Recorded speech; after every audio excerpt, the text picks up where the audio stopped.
Yo, what's going on everybody? Welcome back to my channel. If you're new here, my name is Kentorey.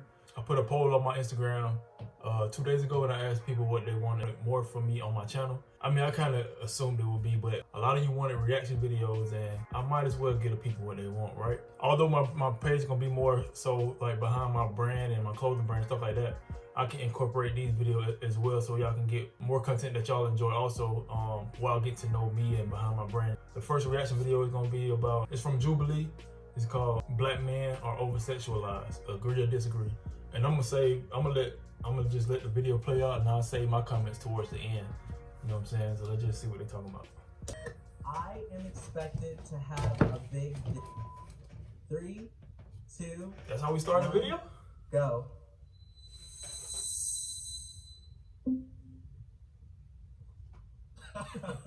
Nobody disagrees. Yo, yeah, I feel like it's a stereotype, and we know that stereotypes aren't realistic. But I mean, personal encounters, I don't feel like there's leeway. I feel like, okay, that one we're keeping. Like that's what the general notion is. I think it gets into the issue of positive and negative stereotypes and how people need to realize that there is no such thing. Because what you do is you put people into a box where they're expected to live up to a standard. And I feel like it's over-sexualizing Black men. You know, you should want to date someone more for the pleasure physically that they can bring to you.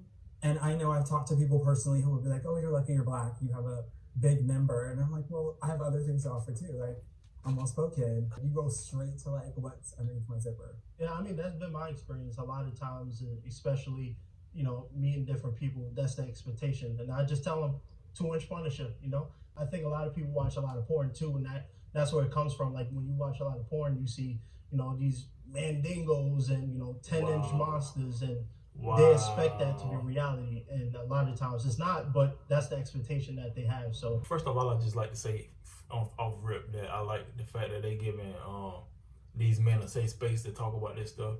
I don't really, let me see what kind of question they. Well, I'll just let it play. But it's kind of cool to see. Black men cheat on their significant others far more than other races. See, this the issue I have with these type of questions, scenarios or statements. Where are y'all pulling these numbers from? Like, I get that Black men cheat. I get that white men cheat. I get that women cheat. Like, but where are y'all getting these numbers from? Where is this study published? Did someone do some research where they calculated numbers over a given period of time? I should just let Bruce talk. Because I don't know the numbers. Like, That's what I'm saying. That's why I'm like, I disagree. So I came this way because of the keyword far more. I was like, do Black men cheat? In generally, like you're not apt to not cheat because of the color of skin. To prescribe this to race feels nefarious in a way that I feel like it was coming from a place of somebody that got cheated on by a Black man. It was like, yeah, Black men cheat. Black men are attracted to big butts. Is it, do we agree with that statement, or do I personally? I mean, there's nothing biologically innate to like Black men to like ass. I think it ties into hip hop and the whole strip club scene right now. We are so far gone from like the natural aesthetics of just a natural person that right now it's all about who has the baddest ass. People are funny, and if you ever try and roast one of them, they will roast your ass so hard that you'll have no roast to rebuttal. I don't know how to That's just so stupid. I get what he's saying. I think Black people as a collective are funny. If you go to Black Twitter, if you go to Black Instagram, Black Facebook, like, you're going to laugh. So I think that in that aspect, that's why like that statement has so much truth in it. Black people as a whole, like, yeah, they got jokes, you know, it goes back and forth, cool. That's why I said as a collective. But don't think that any Black person you go to expect like a really good joke. The N-word should stop being used by all races. I just think the N-word, when you look at the root of the word, even slaves would use it to describe other Black people when accepting their supposed oppression. So I just think, when I think about that, I don't think you can do anything to erase the history and the blood that's been shed on that word. There are so many people who the last thing they heard was the N-word as they were being murdered. So when I think about that. I feel like it kind of starts with us. The fact that we make it so cool within music and within like entertainment, that it lets other people feel like they have a pass, or that it's okay because my favorite rapper said it, or I heard it here, or you guys say it all the time, how come I can't say it? But at the end of the day, it's Black it's Black culture pain, and if anyone's going to be using it, it should only be us, and that's it. I have to disagree with that. I mean, the shit was inflicted on Black people, but to say that's Black culture, like slavery isn't Black culture, my nigga. Like that's some fucked up shit that they did to Black people.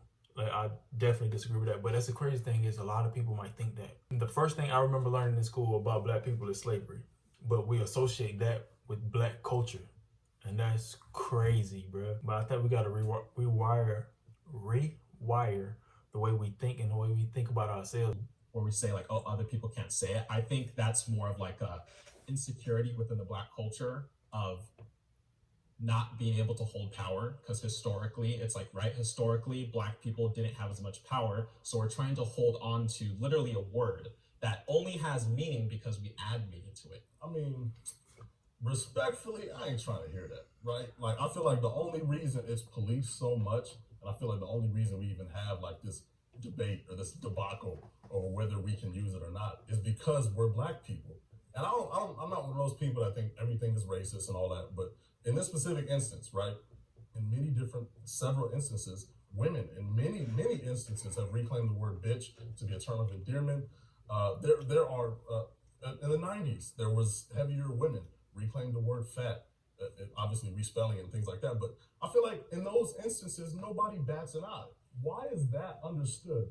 But with this, it's so confusing. Like, oh, I don't know if like, and that word is one of the boundaries that I think we have respectfully and rightfully set up for ourselves. So I don't want to, I'm not trying to hear the like, if we use it, why can't we do that also? It goes back to where you're saying boundaries, because when you break down to inner communities where, you know, Blacks and Asians, Blacks and whites and hip hop culture, where there's like, it's 5 group of friends and their Black friends don't care.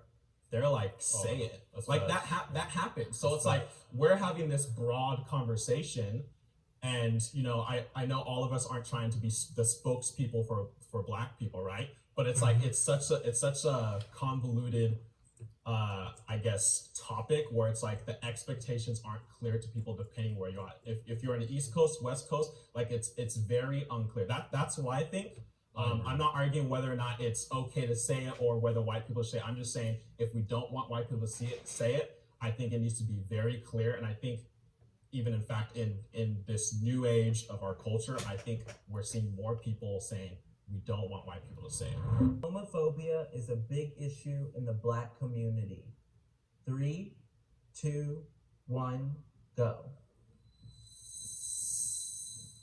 A lot of us Black men, we will rather be friends with the homie that, you know, probably has rape attached to his name than the homie that's part of the LGBTQ plus community.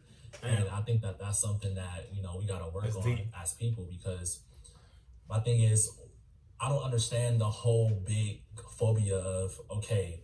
My whole thought process coming in this video is just like get some more understanding of the way people think. You don't always have to have an opinion on stuff, just, you know what I'm saying, hear people out. So that's my approach on this video. He decides to do in his free time or behind closed doors, why does that bother you so much? Why does that affect you? Like, why do you feel like it's such like the scum of the earth? And I also think it comes from religion, because I don't want to get too controversial with that, but people are very religious, especially in the Black community, you know, Christians, and you know, when you talk about the Bible, you know, they say, you know, homosexuality is a sin. So a lot of people have that ingrained in their mind. This is absolutely not right. And for a lot of people too, when they see a man, they want to see a manly man, and they associate that with being straight.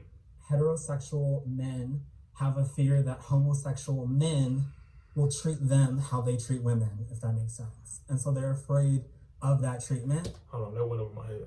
Heterosexual men have a fear that homosexual men will treat them how they treat women, if that makes sense. And so they're afraid of that treatment. And I'm on somewhat agree, because I'm rather torn. I think I've lived a life where I'm around very open-minded, inclusive people. So I'm not sure how big of an issue it is in the community, but I know that in the Black church sphere, homosexuality is often made out to be the worst thing that you can be. There's almost nothing worse than being gay. And I think that's also where some of the homophobia comes from. We like to ignore all the other sins, all the other things that the Bible outlines that are not, you know, holy.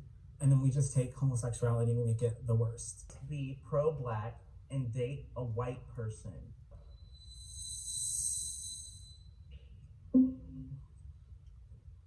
I think really the issue with this statement is, for me, if you are a stand-up person and you stand up on your morals and your character, it doesn't matter who you date. And I think a lot of the issue is a lot of people get into, interracial relationships, or they date white people and they forget who they are. And if you are pro-black, it doesn't matter if you're dating a black person, a white person, because you can date a white woman and a black woman and still not even be for the cause. So I really think it's up to the person if they stand on their morals or not.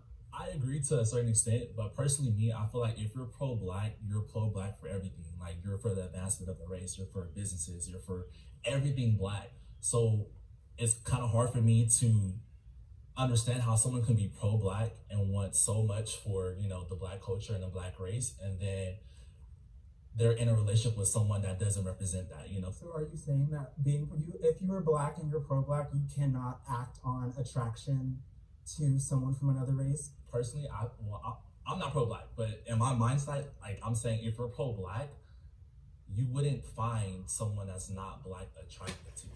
I get what he's saying. He's saying basically the way what he think of as pro-black, it don't make sense in his head. How you could date somebody outside of being black? I get what he's saying. He's not saying he's pro-black. I don't know. I feel like the question in itself kind of like low-key negates the demographics of the country. I mean, black folks make up 13% of the country, roughly, and a lot of the time we live in concentrations. So, you know what I'm saying? If you were in Iowa, it's going to be a little tough to find you like a black woman, especially somebody that might identify as pro-black. And I get it because we so close-minded in our area where we come from. You don't think that in Montana somewhere you might be limited to your options. My first response to that is like, what's the point of looking at people differently? It's like we get upset that people do it to us in generally, like looking at black people and judging them and stereotyping them and making assumptions about them. It's like, so on the flip side, why should we be doing that to other people regardless of who they're in a relationship, depending on the color of their skin? I'm not gonna lie, I do. Like, I look at people differently based on who they marry. Because dating, you can be dating for fun. I feel like I look at people different based on who they marry. Like Jordan Peele, Childish Gambino, I feel like I can look at them and be like, I'm not looking down on them. I don't think of them negatively, but I'm like, oh, I see. I prefer a light-skinned partner to a dark-skinned partner. All right, so the reason why subconsciously for me, the reason why I feel that way is, growing up, I was always, bullied for my skin color. I always felt out of place. I was always told I'm not black enough. And when you constantly hear that and you get beat down with that, and, you doubt yourself. And like I said, I grew up in a broken home. I grew up in a foster care system. So it took me a long time to figure out myself. And for a lot of times, I don't tell a lot of people this, but I used to hate the way I looked. I was like, I don't like being dark skinned. I want to be light. And I'm just being honest, but now I'm more comfortable with myself. I guess I have a question. Do you think it's because you look at a potential partner as lighter skinned so that your potential children or so would be lighter skinned so they don't have to go through what you feel like you went through? Nah, at the end of the day, for me, I'll marry whoever I seem fit. So it really doesn't, to me, matter about the skin color. But I will admit, subconsciously, I do think, when I see a light-skinned woman, I actually, look a little longer, or I might. Honestly, bro, I respect you. I respect your honesty. It takes a lot to get up here and admit this stuff in front of camera. What I'm taking from it is he's not speaking from an emotional standpoint. He's talking about the psyche part, as far as like what he's been almost like manipulated into thinking. Like, even when you think of like these magazine covers and ads and all that stuff, it's rarely that you will see a dark-skinned woman on these covers and stuff like that. Now it's getting more push that you see more black women, but what he's saying is he can't lie or deny the fact that subconsciously he think these things. He might not even be trying to, but in his mind, that's the first thing that goes to, because what's been projected or been pushed in his vision. Like, that's, bro, I applaud you for being honest. Linger a little, and it makes sense longer, or be a little more interested, just because of that consciousness that I had growing up. So it's not something that I say that dark-skinned women are far unsuperior or light-skinned women are more superior. It's just because of the constant beat down and the constant hatred about me being dark skinned and the way I was treated that subconsciously I do think that way. But do you feel like you have some sort of like self-hatred because of that? Yeah, well, not anymore because it took me a long time. I mean, this started happening, you know, like I said, when I was 6, when I got into foster care. So, but now I'm more comfortable with looking at myself. I'm a good-looking, tall glass of chocolate milk. I have a question. Like, do you at all feel like you've become the person that bullied you by then having this preference toward lighter-skinned people as opposed to someone that would look like you? I will admit, yes, I will admit that. And you know, like I said, you know, we just shooting the realism. So I do agree with that, yeah. And I think that's why now I'm focusing on myself, and you know, being a part of this discussion is very important for me because I'm starting to, you know, realize that that prejudice needs to go. And I see this a lot in the entertainment industry now, where you know they want a black woman, but they want your complexion, that light skin that look like she can go in between the white family and the black family. And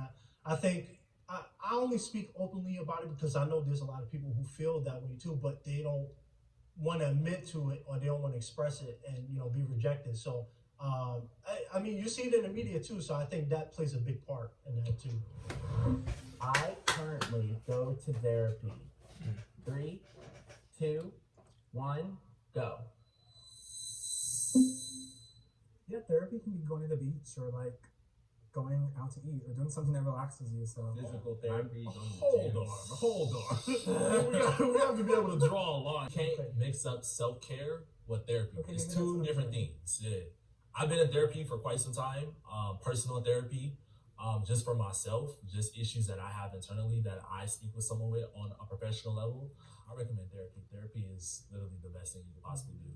For me, I find therapy in my faith, you know, and I know there are a lot of people who they look at like, you know, the Christian church specifically and might not adhere to that. But I think in recent years, the church has been adding more professionalism to what therapy means. Having these conversations, you know, for some reason, it makes you feel like a less of a man because when we talk about therapy, you know, people are like, really? You going to therapy? But when you think about it, that's why a lot of people have anger issues. That's why a lot of black men have anger issues because, you know, they grow up a certain way or they face a lot of challenges and they don't know how to express it. So the first thing they do is they take it out on you or their girlfriend or their mom, and they don't have someone or outlet to express it. So I think we need to normalize going to therapy and not pushing it off as a white thing. We need it. You know, we need healing and we need somebody to talk to us. I think healing trauma is going to help Black people progress instead of just getting more trauma piling on top of each other. And in a lot of ways, that does come into an aspect of personal responsibility because it's like my issues with my dad at a certain point has nothing to do with him anymore. At a certain point, it has to do with me and how I process it. And I have to go from, do I want to get angry every time I'm in the same room as him? Or do I want to be able to walk in the same room as him and not have that reaction? First off, can we just appreciate how honest these guys been? Like, for them to get up here and be so vulnerable in a situation like this, where it don't seem like it might be tough to talk about, but I know that whatever they're going through right now, it's tough to talk about it. It's tough to talk about it. And whether we want to believe it or not, for them to sit up here and like voice their real opinion on what they're going through is really good. And then again, there's no right or wrong answer. Everybody got their own, everybody got their own lenses and everybody see the world differently. So you gotta take what somebody's saying. You ain't necessarily gotta agree with it. Learn to listen and take what you can take from the conversation instead of like pushing somebody down for whatever they're saying. My father was present in my life. 3, 2, 1, go.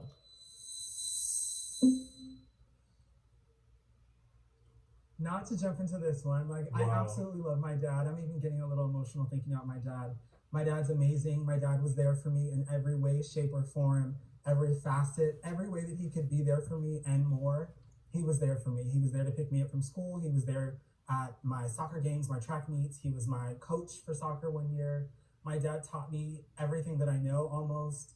He is who I model my personality after. He is who I aspire to be. The way that they debunking these stereotypes is amazing to me. Over half of them walk to the front. I said somewhat disagree because I ended up being put in foster care when I was 6 years old with a couple of my younger brothers, and I remember I don't remember what my dad looks like, but I do remember he passed away when I was around 7 or 8. So I can't really fault him for that. But you know, my mom, she was widowed, so she lost a husband, and she decided to take care of us. And I don't think my life would be any different. I don't regret not having a dad, but sometimes I do wonder, you know, secretly, you know, what life would have been like if I had that fatherly figure in my life. And I think that's another stereotype that, you know, black men don't have their fathers in their life. And it's good to see, you know, a lot of y'all over there. Right. For me, my dad was not as present as he could have been as a typical older Belizean dude. Their culture is just very different from American culture. It's very passive aggressive. I remember times being young and I would question my mom all the time, like, hey, like, you know, why is he not around? Why is he not there? And, you know, she did the best she could as a single mother. Now I can say my dad is very present in my life. However, I feel like our relationship is very, like, financial based, if that makes sense. Like, I feel like I don't have a real connection with my father. Like, he's there for me if I need something, like if I need to, like, if I want this, if I want that, like he's always there for me, like money wise, but I feel like I'm still like desiring for that real connection. Like how you mentioned, how you have that mental connection with your father. Like, I feel like I don't have that. So that kind of puts a desire into me to where I'm desperate now to be a father. Not desperate, but I'm desperate to be a father, that I want to do it right and give the things and, you know, make sure that I nurture my kid more than just the money aspect of things. Like, I want to be there, you know, and always possible. I kind of feel like now I kind of just suppress it and try to ignore it because he's here now, which I definitely feel like I shouldn't do. I think that it's never too late to mend a relationship. It's never too late to rewrite the story. I mean, you can't go back in time and change anything, but you can definitely mend the relationship. Because although I have a good relationship with my father, relationships are constant maintenance and they're work. And I know that parents can be toxic too. They can break your heart more than anyone else can. I'm not saying that your dad did. But maybe you should start today. Give him a call, invite him out for a coffee. You know, start somewhere. Father's Day coming up, dog. I'm sorry. And that is officially a wrap. Damn, that was healthy, dog. I can't lie. Like that was really refreshing watching that video, because you don't really get too many conversations like that, and to see people having, like, to see men, black men specifically, having a conversation over stereotypes about black men, and to see them like have a real conversation and be so vulnerable on camera, and to not take themselves so seriously. I think the guy's name was Percy. For him to be so vulnerable and just to like talk about his childhood traumas and stuff like that, and I think what made it even more special is that he wasn't even thinking about himself in this moment. He was just like, I'm gonna keep it real with y'all, because I know there's some black men out here that can relate and hear my story, and maybe they can live this experience through me and can relate. Don't feel so pressured to not speak up for themselves or understand that they're not alone in this world. For a lot of black men, we often think that, like, I know for me personally, I don't really talk much. I keep a lot of things to myself, and to see something like this was great. I can't front, it was great. But yeah, if y'all enjoyed this video, make sure y'all hit the like button, subscribe to my channel, make sure you turn that post notification bell on, because I will be uploading more videos. My name is Kentorey. If you're still here, you can watch this video of me teaching you how to not make mistakes when you first start a YouTube channel. Peace.